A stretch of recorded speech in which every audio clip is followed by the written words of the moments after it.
오늘 우리에게 주시는 하나님의 말씀 마태복음 6장 5절로 15절 말씀, 그리고 누가복음 11장 1절 한 절 말씀입니다. 먼저 마태복음 말씀을 읽도록 하겠습니다. 마태복음 6장 5절로 11절, 제가 한 절, 여러분이 한 절 교독하겠습니다.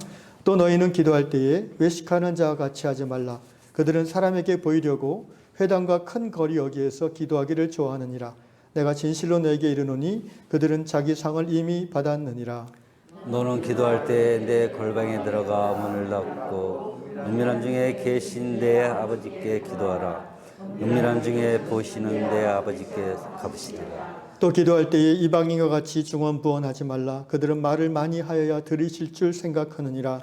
그러므로 그들을 본받지 말라. 구하기 전에 너희에게 있어야 할 것을 하나님 너희 아버지께서 아시느니라. 그러므로 너희는 이렇게 기도하라. 하늘에 계신 우리 아버지여, 이름이 거룩히 여김을 받으시오며 나라가 임하오시며 뜻이 하늘에서 이루어진 것 같이 땅에서도 이루어지이다.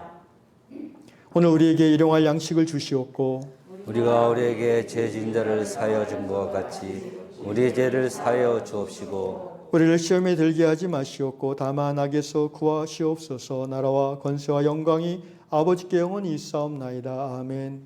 너희가 사람의 잘못을 용서하면 너희 하늘 아버지께서도 너희 잘못을 용서하리라. 다 같이 너희가 사람의 잘못을 용서하지 아니하면 너희 아버지께서도 너희 잘못을 용서하지 아니하시리라. 아멘. 누가복음 11장 1절 말씀 제가 읽도록 하겠습니다. 예수께서 한 곳에서 기도하시고 마치심에 제자 중 하나가 여짜오되 주여, 요한이 자기 제자들에게 기도를 가르친 것과 같이 우리에게도 가르쳐 주옵소서. 아멘. 우리에게 기도를 가르쳐 주옵소서라는 제목으로 주님 말씀 전하겠습니다. 기도는 무엇입니까? 지난주일 설교 때 초대 예루살렘 교회의 특징을 설명하는 말씀 중에 제가 사도행전 2장 42절 말씀을 읽었습니다. 저희가 사도들의 가르침과 교제와 함께 성찬을 곁들인 예배 그리고 기도에 전혀 힘쓰니라 라는 말씀이었습니다. 우리 유한교회도 초대 예루살렘 교회를 본받아 말씀을 배우고 서로 사랑하며 예배드리며 기도하기를 전혀 힘쓰는 교회 되기를 축원합니다. 오늘부터 시작해서 6월 한 달 내내 기도에 대한 하나님의 말씀을 증거하고 싶습니다. 기도는 무엇일까요? 저는 이렇게 몇 가지로 기도를 정리해 봤습니다.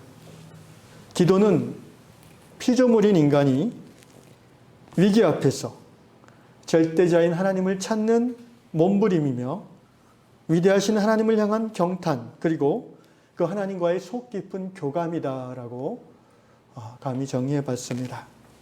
또 기도는 이렇다라고 생각할 때에 저는 기도는 하나님에게 내 영의 초점을 맞춰가는 하나님과의 조율, 하나님과의 튜닝이다라고 또 생각을 해보게 됩니다. 기도는 무엇입니까? 기도는 한마디로 하나님과의 소통이다. 우리는 흔히 기도할 때 내가 원하는 것을 하나님께 아뢰는 것으로 굉장히 좁게 생각하는 경향이 있는데 그러한 기도의 개념이 우리의 기도 생활을 굉장히 협소하게 만들어간다는 것을 아셔야 됩니다. 기도는 단지 내 원함을 하나님께 아뢰는 것이 아닙니다. 오히려 기도에 넓고 깊은 부분이 있다면 그것은 하나님이 나에게 무엇을 원하시는가를 듣는 데 있습니다. 그런 의미에서 기도는 하나님과의 소통이며 그 소통의 결과로 곧 기도하면 우리가 하나님을 더 알게 되고 하나님께 가까이 가며 하나님을 사랑하며 하나님의 뜻을 세상 가운데 행할 수 있는 힘을 얻게 되는 것, 그것이 기도입니다. 사랑하는 형제자매 여러분, 예수 믿고 영생 얻으셨습니까? 하나님을 알고 하나님과의 사귐에 지금 계십니까? 그렇다면 당연히 말씀은 밥이 되고 기도는 호흡이 되어야 되는 것입니다. 기도하지 않는 성도는 성도이기를 포기한 사람입니다. E.M. 바운스 목사님은 이렇게 말했습니다. 기도의 실패자가 인생의 실패자이다. 앤드류 머레이, 우리에게 알려진 영성가 앤드류 머레이는 이렇게 말했습니다. 하나님의 자녀는 기도로 모든 것을 정복할 수 있다. 사탄이 교인들에게서 이 무기를 빼앗거나 그것을 못쓰게 최선을 다하는 것은 이상한 일이 아니다. 위대한 설교자 영국의 찰스 스펄저 목사님이 이렇게 말했습니다. 기도 없는 하루는 축복 없는 하루이며 기도 없는 삶은 능력 없는 삶이다. 기도하지 않고 성공했는가? 그 성공이 그를 망하게 할 것이다. 여러분, 우리가 새벽 묵상 매일 아침마다 참석하시는데 그 끝에 주기도문으로 우리가 마무리하죠. 이제 예배 끝나고 집에 가라는 의미입니까? 그렇게 생각하시고 바로 이제 끄는 분들이 꽤 있는 걸로 같아요. 그 시간을 보면 알아요. 주기도문 한다는 건 뭐예요? 이제부터 기도 시작이라는 의미죠. 아멘? 여러분, 기도함으로 인생의 승리자가 되시기를 축원합니다. 기도함으로 날마다 하나님의 복과 하나님의 능력을 누리고 하나님 나라를 확장할 수 있기를 예수님의 이름으로 축원합니다. 기도는 누구에게 드리는 것입니까? 예, 성삼위일체 하나님에게 드립니다. 구체적으로 표현하자면 기도는 철저하게 우리 아버지 하나님께 드립니다. 그리고 기도는 철저하게 예수님을 의지해서 예수의 이름으로 드리는 것입니다. 왜냐하면 예수님만이 하나님과 우리 사이에 유일하신 중보자 되시기 때문입니다. 그리고 기도는 철저하게 성령의 인도하심을 받아 드리는 것입니다. 이 세 가지를 합쳐서 우리는 성삼일체 하나님께 기도 올린다라고 표현할 수 있습니다. 오늘 마태복음에 나오는 주님의 가르쳐 주신 기도를 본문으로 삼고 향후 5번 정도에 걸쳐서 말씀을 더 나누겠습니다. 오늘 제목은 예수께서 제자들이 예수님에게 요청하는 말, 우리에게 기도를 가르쳐 주옵소서라는 말씀입니다. 여러분, 제자들은, 예수님의 12제자들은 유대인들입니다. 유대교 종교 사회에서 태어나서 엄마 뱃속에서부터 말씀을 듣고 자란 사람들이에요. 하나님을 경외함과 기도함이 아주 익숙한 사람입니다. 여러분, 이슬람교 믿는 분들 지금도 하루에 6번씩 무릎 꿇고 알라가 있다고 하는 성전을 향해서 기도하지 않습니까? 우리가 그런 거 보고 어떤 생각이 됩니까? 와, 저 사람들 정말 믿음이 있네. 그런 생각을 합니까? 적어도 기도의 외적 모습에 있어서는 우리 그리스도인들보다 더 훌륭하다라는 느낌을 주게 됩니다. 유대인들도 그랬습니다. 그들은 하루에 시간을 정해놓고 기도하는 것이 익숙한 사람들이었어요. 기도의 전문가들인 그들이 오늘 누가복음 11장 1절에 보니까 예수께서 기도하시는 것을 이렇게 보고 있다가 기도가 끝난 다음에 예수님에게 주여 우리에게 기도를 가르쳐 주옵소서라고 요청했어요. 세례 요한이 기도를 가르쳐 준 것처럼 우리에게 기도를 가르쳐 달라고. 그 말은 제자들이 보기에 예수님을 기도를 이렇게 보고 듣고 있으니까 뭔가 자기들의 기도와 다르다는 걸 느낀 거예요. 뭔가 그 기도의 그 어떤 뭐라고 할까 하여튼 뭔가 달라요. 일단 오늘 나눌 말씀의 그 주제가 있는데 그것부터 달라요. 다시 말하면 예수께서 기도할 때 처음 어떻게 기도하라고 했습니까? 주기도문 처음이 뭡니까? 다 같이 시작. 하늘에 계신 우리 아버지여. 이것부터 달라요. 그 당시 예수님 당시 제자들은 유대인들은요 하나님을 아버지라 부르는 사람이 없었어요. 요아킴 에레미야스라는 유명한 신약학자의 연구에 의하면 예수님 당시 어떤 문헌 모든 문헌을 찾아봐도 예수님 이외에 하나님을 아빠, 아버지라 부르는 랍비는 없었다라는 겁니다. 그러니까 시작부터 자기들이 익숙했던 기도의 형태랑 내용이랑 다른 거예요. 그리고 내용을 들으면 더 다르다고 느꼈겠죠. 그 자세한 내용들은 이제 다음 주부터 나눠드리겠습니다. 하늘에 계신 우리 아버지. 많은 분들이 이제 우리 개신교인들의 기도 모습을 또는 캐톨릭 신자들 포함해서 기도하는 걸 보면서 좀 비아냥거리면서 이렇게 표현합니다. 쇼핑 리스트 프레이어 이렇게 기도합니다. 표현해요. 무슨 말씀 들으시겠어요? 쇼핑 리스트 프레이어. 벌써 딱 감이 오죠. 왜? 보통 우리가 하는 기도 내용이 그렇잖아요. 하나님 아버지 하면서 바로 이제 감사합니다. 그 다음에 나오는 게 이제 이것도 주시고 저것도 주시고 요건 이렇게 해주시고 이렇게. 사실 그렇게라도 기도하는 성도는 그래도 살아있는 겁니다. 왜냐하면 창세기에 나오는 야곱처럼 우리에게 복을 주시는 유일하신 분이 바로 예수 그리스도의 하나님이심을 믿기에 그렇게 하나님 앞에 복을 구하는 것 아니겠습니까? 우리의 신앙이 어릴 때에는 하나님께서 그런 기도를 잘 들어주십니다. 제가 여러분 처음 기도 응답 받은 그 경험을 한번 나눈 것 같은데 버스 막차 한 대만 보내주옵소서 그 기도였어요. 제가 대학교 3학년 때 태어나서 처음 기도 응답을 확실하게 받았습니다. 5분이 지나는데 횡단보도 앞에 버스가 그때 오는 거예요. 할렐루야. 안 그러면요, 그때 뭐 택시 탈 돈이 있어요. 뭐 요새처럼 뭐 밤 12시 다 돼가지고 전화하면은 혼나기만 하지. 주여, 막차인데. 그럴 때 회수권을 회수권이 옛날에 있었잖아요. 딱 넣는 순간, 주님, 감사합니다. 그 경험이 제 믿음을 강화시켰습니다. 그런데 나이가 이제 믿은 지 10년, 20년이 지나도 주여, 막차인데 뭐 그럴 수는 없지 않습니까? 사람도 언제 철이 든다고 그래요? 왜? 부모가 뭘 원하시는지 알고, 뭐 이렇게 좀 부모님의 그 원함을 우리가 깨닫고, 이렇게 먼저, 이게 철이 든 거죠. 근데 애가 이제 5살, 6살 때야, 뭐 이것 주세요, 저것 주세요 하면 부모가 아이고 귀여운 내 새끼하고 다 주지만, 그래도 위험한 건 안 줘요. 그때도. 그죠? 그런데 애가 이제 20살, 30살, 40살이 됐는데 여전히 아빠 이거 주세요, 엄마 저거 주세요 하면 아이고 내가 왜 애를 낳았을까? 그래서 자식이 왼수지 이러실 거 아닙니까?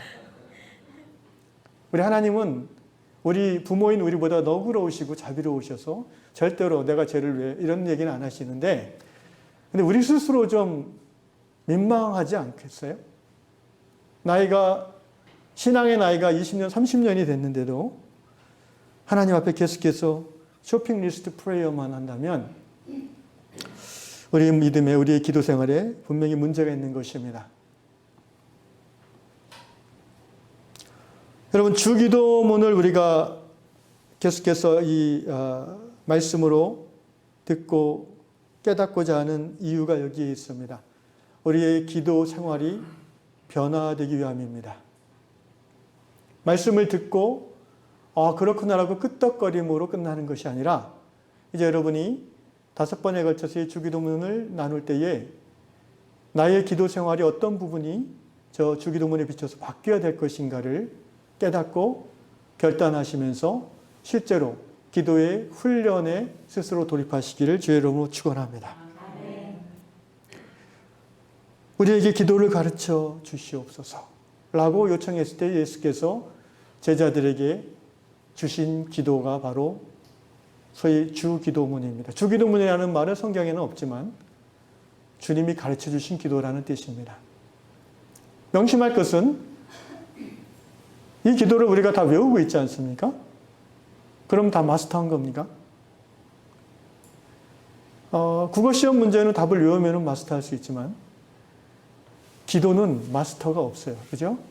이 주기도문은요, 우리가 그냥 외우는 것으로 끝나면은 아무런 의미가 없는 거예요. 이 주기도문은 이 내용 그대로 하라는 의미가 아닙니다. 우리가 기도할 때 이 주기도문에 나오는 기도의 원리와 하나님의 원하시는 기도의 내용들을 우리가 숙지하고 우리 개인의 기도, 중보 기도에 이 개념을 우리가 적용하라는 것이에요. 그러니까 상당히 이 주기도는 약간의 그 수준 높은 기도의 모범입니다. 그래서 무리가 아닌 제자들에게 가르쳐 주신 거예요. 지금 이 기도를 가르침 받은 사람들은 예수의 제자들이에요. 예수님을 따라가면 뭘 얻을까? 뭘 좋은 게 있을까? 무슨 복을 받을까? 그것만 이렇게 집중해서 따라다니는 무리가 아니라 예수를 사랑하고 예수님이 좋아서 예수를 기꺼이 따르기를 결단하여 예수님을 주와 하나님으로 고백하며 내 삶을 예수에게 걸기로 작정하고 예수를 믿는 제자들입니다. 이 자리에는 우리 모두가 우리 이왕의 모든 성도들이 예수의 제자인 줄로 믿습니다. 적어도 우리가 예수 믿는 신앙이 우리의 액세서리는 아니잖아요. 아멘? 우리가 이렇게 십자가 목걸이 하고 다니는 그것이 내 신앙의 전부가 아니잖아요. 그런 분들도 있을 수 있겠지만 적어도 저는 스스로 그 새로운 교회를 이루어 보고자 함께 고난의 짐을 짊어지고 여기까지 왔던 우리 유양의 백성들이라면 그런 성도는 아니라고 생각합니다. 우리는 예수의 제자이고 또 제자됨을 추구하는 거룩한 백성인 줄로 믿습니다.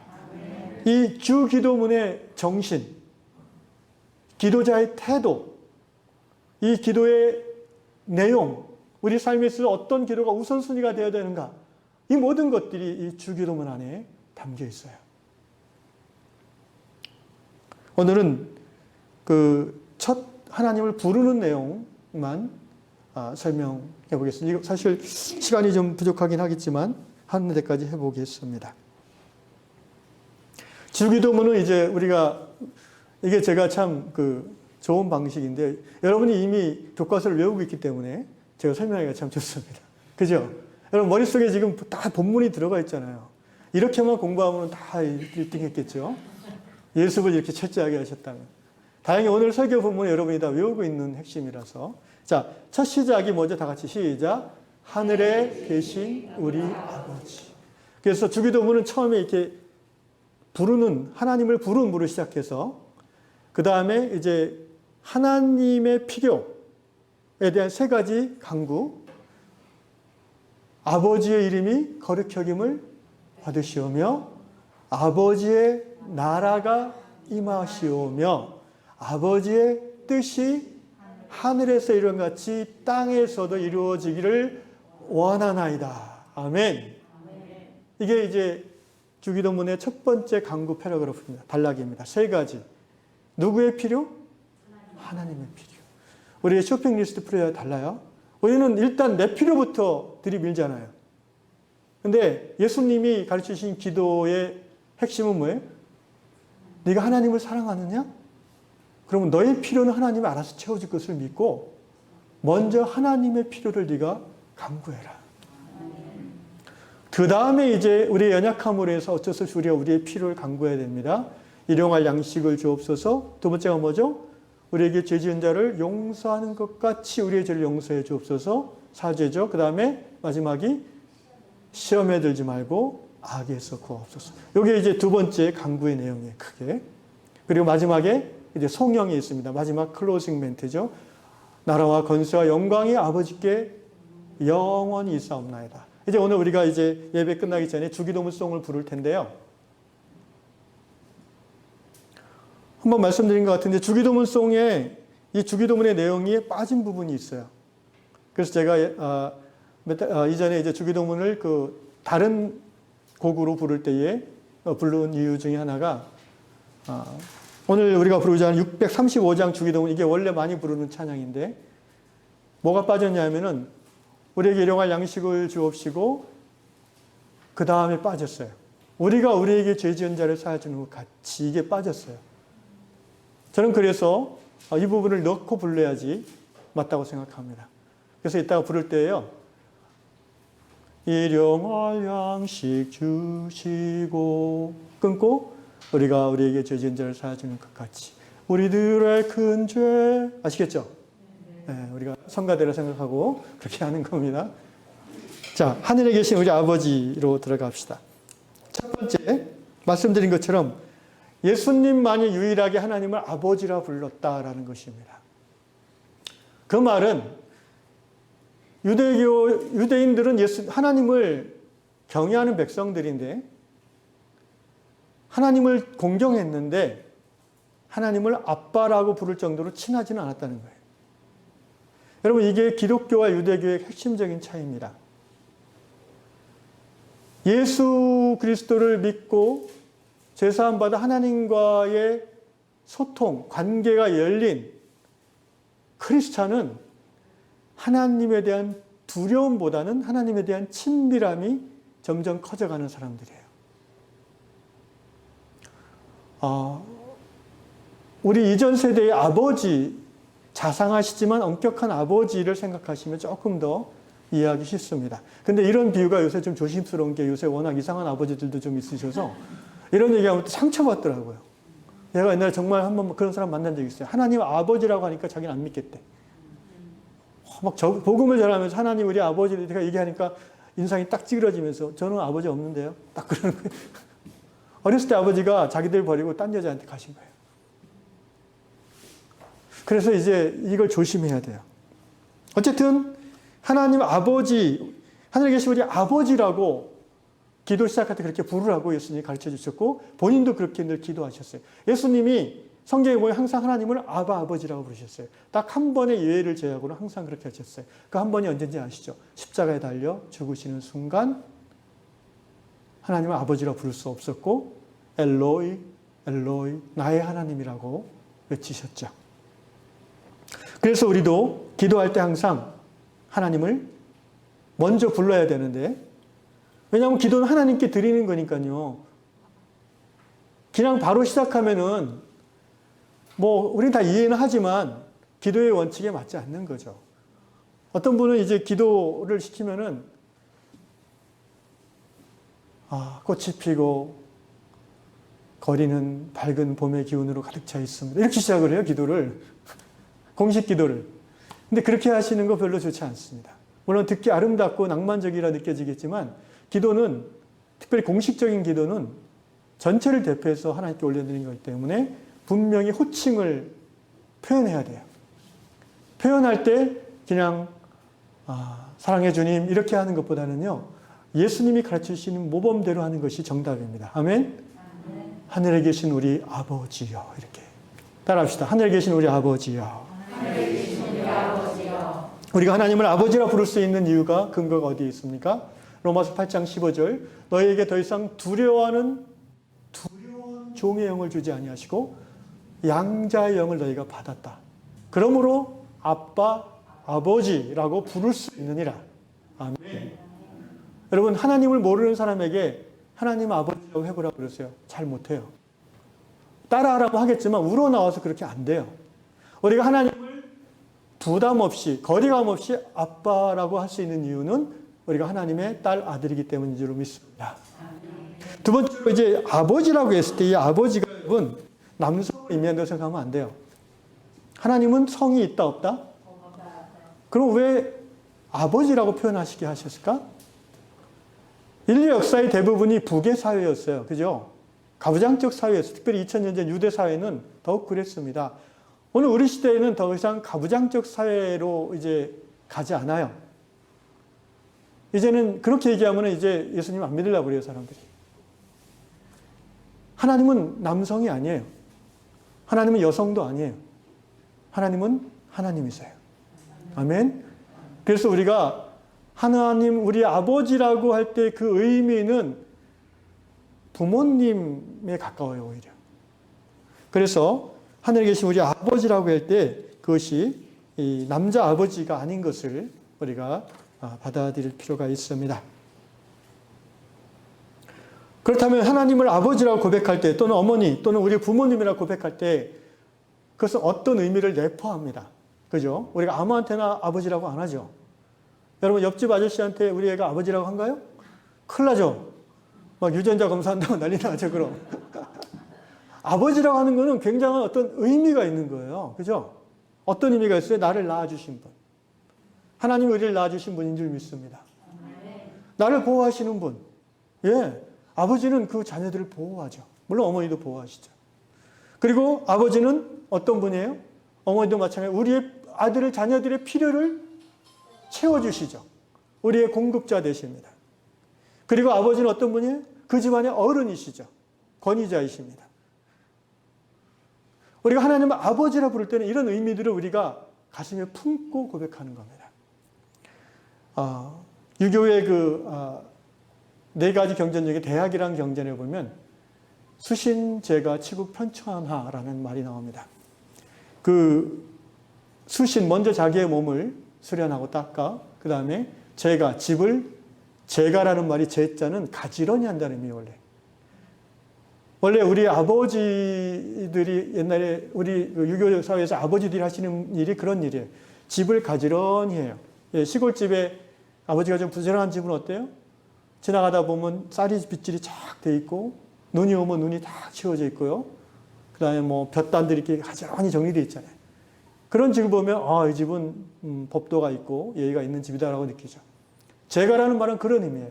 여러분, 아버지는 어떤 역할을 하시냐면은, 자녀가 10명이 있으면요, 그 10손가락 깨물어서 어떻게 돼요? 안 아픈 거 없다고 그러죠? 근데 여러분 자녀를 키워봐서 알겠지만 사실은 좀 더 아픈 손가락이 있어요. 그렇지 않아요? 애를 요새 한 대만 낳으니까 모르는 것 같아요. 저는 둘만 있어도 좀 더 아픈 데가 있어요, 손가락이.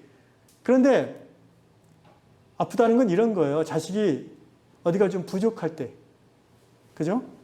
아니면 어떤 장애가 있다거나, 그냥 뭐 아주 공부 잘하고 똑똑하고 부모 말씀 잘 듣고 이런 자식, 이게 이제 보통 아버지들이 이제 자랑할 때, 우리 애가 막 이렇게 하는 자식이지만, 실제 어머니 아버지 마음은 좀 모자란 자식한테 더 가잖아요.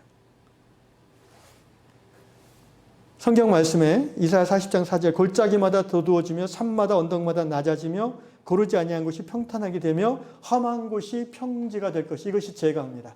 우리 하나님이 아버지라는 의미는요, 하나님은 이 세상 가운데에 깊이 파인 곳, 너무 낮은 곳에 있어서 힘들어하는 사람은 높여주시고, 아멘? 높아진 사람, 교만하죠? 이런 사람들은 좀 눌러주시고, 다 가정에서도 그렇게 하시고, 교회에서도 그렇게 하시고, 세상 가운데에서도 그렇게 하심으로 하나님의 나라를 이루어가시는 분이 바로 우리 아버지 하나님인 줄로 믿습니다. 우리가 하나님을 아버지라고 고백할 때는 그 하나님을 받아들이는 거예요. 더 나아가서 우리가 하나님을 아버지라고 고백하는 것은 우리도 그런 아버지처럼 살아야 되겠음을 받아들이는 겁니다. 언제까지 못난 자식 노릇만 하겠습니까? 여러분, 모든 사람은요, 결혼을 하든 안 하든 상관없어요. 일정 시간이 되면 아버지 역할을 하게 돼 있어요. 아무리 못난 사람도 마찬가지예요. 꼭 자기가 낳은 자식에게만 아버지입니까? 영적인 아버지 노릇을 할 수 있어요. 누군가를 돌봐주고 보듬어주면 그게 아버지의 노릇이잖아요. 어떤 모임에서도 우리는 이제 시간이 지나면 열린이 깊어지고 회장하잖아요. 회장. 그죠? 꼭 뭐 제가 탁구 클럽이 있는데 탁구를 잘 쳐서 회장합니까? 그렇잖아요. 먼저 들어온 사람은 시간 되면은 특별히 본인이 사용하지 않으면 회장. 그럼 그 사람은 어떻게 해요? 아버지 노릇을 좀 해야 되는 거예요. 돈도 좀 많이 내고, 이렇게 친목도 도모해주고 그런 거예요. 우리가 하나님을 아버지라고 부를 때는 우리도 아버지 역할을 하기로 결심하는 거예요. 레위기 19장 2절 하나님께서 말씀하십니다. 내가 거룩하니 너희도 거룩하라. 우리가 하나님 아버지를 닮아가기로 결정하는 거예요. 우리 아버지라고 고백할 때는 그런 거예요. 원래 자식은요, 자녀들은 아버지 어머니를 닮아가는 거예요. 아멘? 하나님은 우리 아버지라고 부르잖아요. 그럼 아버지를 닮아가게 돼 있는 거예요. 아버지의 뭘 닮아요? 너희는 내가 거룩하니 너희도 거룩하라. 내가 너희를 사랑한 것 같이 너희도 어떻게? 서로 사랑하라. 닮아가는 겁니다. 하늘에 계신 너희 아버지 온전하신 같이 너희도 어떻게? 온전하라. 사랑하는 형제자매 여러분, 매일 아침 우리가 하나님, 하늘에 계신 우리 아버지라고 정말 제대로 고백하기만 하면 우리의 인생은 크게 달라질 줄로 믿습니다. 두 번째로 아버지이긴 아버지인데요. 내 아버지만이 아니라 너 아버지만이 아니라 어떤 아버지예요? 우리 아버지예요. 이렇게 가르치신 예수님을 찬양합니다. 우리 아버지예요. 우리 아버지. 요한복음 20장 17절 부활하신 후에 예수께서 막달라 마리아에게 이렇게 얘기하셨습니다. 너는 내 형제들에게 가서, 내 형제라고 그랬어요. 예수님이 처음으로 부활하신 후에 후하신 이렇게 얘기하셨어요. 너희는 내 형제들에게 가서, 제자들 말하는데 형제들이라고 했습니다. 내 형제들에게 가서 내가 내 아버지 곧 너희 아버지 내 하나님 곧 너희 하나님께 올라간다고 전해라. 내 아버지 곧 누구 아버지? 너희 아버지. 내 하나님 예수님 하나님 곧 누구 하나님? 너희 하나님. 우리 아버지 우리 하나님. 예수님이 그렇게 가르쳐 주셨습니다. 여러분 기독교 신앙은 처음 시작부터 개인주의를 배격합니다. 크리스찬은 홀로 존재하는 한 크리스찬이 될 수 없습니다. 그래서 우리에게 성령을 주시사 교회를 하나님께서 이 땅에 세우신 것입니다. 기독교는 이기주의를 거부합니다. 기독교는 자기중심성을 질타합니다. 우리가 아버지, 우리 아버지라 고백할 때 그 의미는 우리가 서로 형제 자매됨을 인정하고 고백하는 것입니다. 여러분 아침마다 교회의 지체들을 위해서 기도할 때에 하늘에 계신 우리 아버지라고 고백한다면 우리가 친형제 자매요. 예수님이 말씀하신 것처럼 하나님의 뜻대로 행하고자 하는 자는 내 형제요 자매요 모친이니라. 그 말 그대로입니다. 우리가 가족됨을 받아들이는 것입니다. 서로 간에 무한 책임을 지는 가족관계를 이룬 것을 우리가 그 안에 있는 것을 하나님은 우리 아버지라고 고백하면서 우리는 계속해서 리마인드 상기하는 것입니다. 쉽지는 않을 것입니다. 왜냐하면 우리는 서로 다른 사람들이기 때문입니다. 우리는 자아 정체성이 분명한 사람들이기 때문입니다. 나와 너가 다르다는 사실 우리는 여전히 틀리다고 느끼는 죄성을 갖고 있기 때문입니다. 그래서 우리는 주기도문으로 기도해야 됩니다. 우리 아버지라고 고백할 필요가 있습니다. 그것이 교회입니다. 나와 다른 너를 틀렸다고 말하지 않고 너는 나와 달라서 좋다라고 인정하고 함께 어깨동무해 나가는 것. 하나님의 말씀으로 나의 생각과 너의 생각에 틀린 점을 말씀을 기준 삼아 함께 맞춰 나가는 사람들. 이것이 바로 교회이고 이것이 바로 그리스도의 몸인 것입니다. 그래서 혼자 잘 되는 것이 아니라 혼자 막 거룩한 것이 아니라 함께 내가 조금 늦어져도 함께 가는 정신. 이것이 바로 우리 아버지라고 고백하는 정신이에요. 이것을 아프리카 그 남아공에서는 우분투 정신이라고 합니다. 들어보셨어요? 우분투. 따라합시다. 우분투. 그 나라 말이라 정확히 뜻은 모르겠지만 어쨌든 이런 의미예요. 어떤 선교사님이 그 아프리카의 어떤 마을에 이제 선교하러 갔는데 그래서 친해졌어요. 어느 날 이제 아이들에게 이제 달리기 경주를 시켰어요. 그리고 저 100m 끝에 나무에다가 과자 봉지를 이렇게 바구니를 걸어놨어요. 자, 1등한 애가 저거 가는가요? 여기 땅! 한 10명 아이들이 우르르 뛰어나갔는데 누가 1등 했을까요? 다 같이 1등 했어요. 어떻게? 다 같이 손잡고 뛰었어요. 그리고는 바구니를 꺼내다가 하나씩 다 나눠 먹었어요. 그걸 보고 선교사님이 감동받았어요. 여러분, 우리는 어떻게 살아요? 적어도 우리는 한 교회, 한 형제 자매인데 어떻게 살고 있어요? 우리가 이 우분투 정신을 배워야 됩니다. 옛날 우리 조상들은 깍두기 정신이라고 했어요. 깍두기가 뭔지. 요새 그렇게 우리 애들이 노는지 모르겠어요. 제 어렸을 때는 그 다방구나 이런 거 하면은, 뭐죠? 이렇게 사방치기 이런 거 하면은 팀으로 하잖아요, 팀으로. 그런데 이렇게 7명이 있으면은 3명씩 이제 실력 좋은 애들하고 한 명은 근데 이제 좀 못해, 좀 애가 다리가 좀 부실하든가 그래. 그럼 얘는, 야, 너 우리 깍두기 해. 이러잖아. 그 깍두기는 그 팀이 이제 게임에 졌어. 그럼 깍두기 책임 물어요? 안 물어요. 깍두기는 책임 없어요. 근데 우리 팀이 이겼어. 그럼 그 기쁨은 깍두기도 같이 하는 거예요. 할렐루야. 이게 공동체잖아요. 이게 마을이잖아요. 이게 식구잖아요. 우리 요양교회가 깍두기 정신으로 채워지기를 축원합니다. 좀 부족해도 함께 손잡고 가는 거예요. 내가 좀 덜 발전해도 내 형제이기 때문에 기다려주는 거예요. 나는 이만큼 하는데 쟤는 아직도 안 하고 있어. 쟤는 왜 저래? 라고 하지 말고 우리 아버지라고 고백하는 형제 자매니까 그래 우리가 기다려주자. 그가 미안해하지 않도록, 그가 열등감에 빠져서 시험 들지 않도록 함께 참아주는 거죠. 여러분 교회에 새가족이 오면은 이 우분투 정신이 정말 중요합니다. 우리는 이미 이 교회의 길들이 그렇게 좋은 게 아닌 것 같아요. 예수의 길들여져야지. 아멘. 그 새가족 처음 교회 온 분 앞에서 할렐루야 이러지 마세요.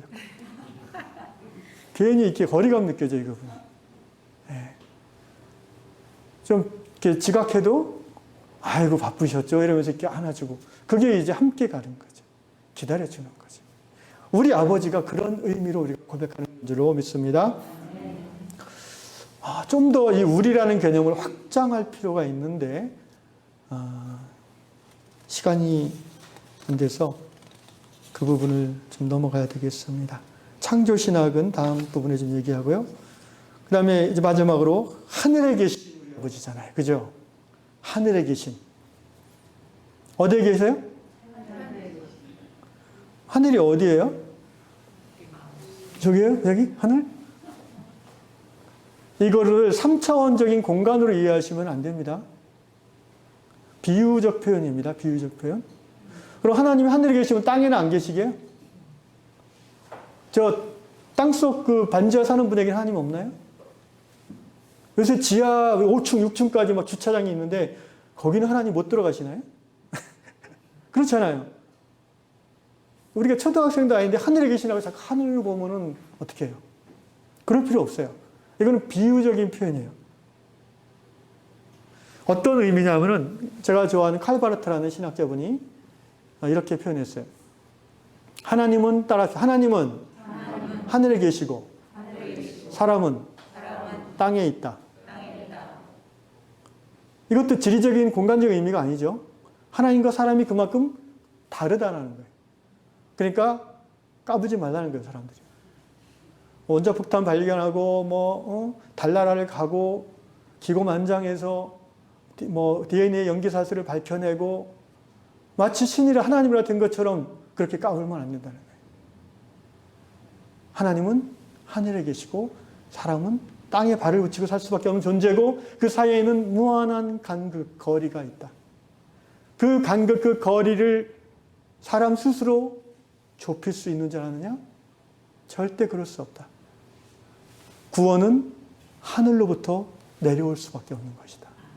하나님이 그 거리를 스스로 우리를 위해서 메꿔주셨기에 우리가 하나님을 알고 찾는 것이지 네가 잘나서 그런 게 아니다라는 거예요. 아멘. 하늘에 계신 우리 아버지를 할 때 그 하늘은 그런 의미입니다. 두 번째 하늘에 계신 우리 아버지를 할 때 하늘은